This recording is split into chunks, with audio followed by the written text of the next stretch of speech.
जादूगर जादू कैसे कर लेते हैं? जादूगर जो हैं वो दुनिया में कहीं भी बैठे हमें नुकसान पहुंचा देते हैं।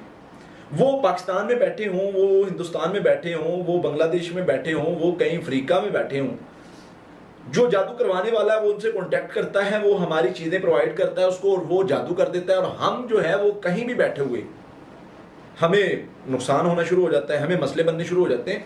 तो जादूगर के पास ऐसी क्या ताकत है कि वो कहीं भी बैठे, वो क्या शैतानी अमल में इतनी ताकत आ गई है कि वो भाई वो कहीं भी बैठे हम पर हमें कंट्रोल कर लेता है, हम पर हमला कर देता है।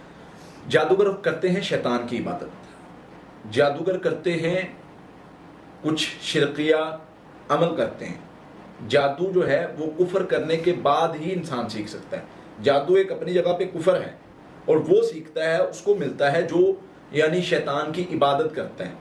अब जब शैतान को उसकी इबादत मिलती है तो वो उतने उनके काम करता है। फिर मुख्तलिफ तरह के चिल्ले होते हैं, अमल होते हैं, तो वो करने के बाद, नापाक रहने के बाद शैतान उनको टारगेट देता है कि जी तुमने इतने दिन नापाक रहना है। शैतान उनको टारगेट देता है जी तुमने किसी इंसान का खून पीना है। शैतान उनको टारगेट देता है कि तुमने जी जो है वो तौहीन करनी है किसी चीज़ की। यानी शैतानी जो शैतानियत है ना, उसमें वो जैसे जैसे गिरते जाते हैं वो आगे आगे बढ़ते जाते हैं। जितनी वो शैतान की इबादत करते हैं शैतान उतना उनको फ़ायदा पहुंचाता है।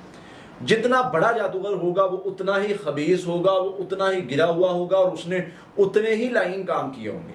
अब वो शैतानी कुव्वत इकट्ठी करता है, शयातीन फिर उसकी हेल्प करते हैं, उसकी मदद करते हैं, और वो जब जादू करता है तो वो उस अमल उसको ऐसे ऐसे अमल बताते या सिखाते हैं जिनके ज़रिए से वो जिस पर जादू करता है वो असरअंदाज होता है। और जादू बाअसर है, जिसके दलाइल हमें कुरान और हदीस से काफ़ी दलाइल मिलते हैं।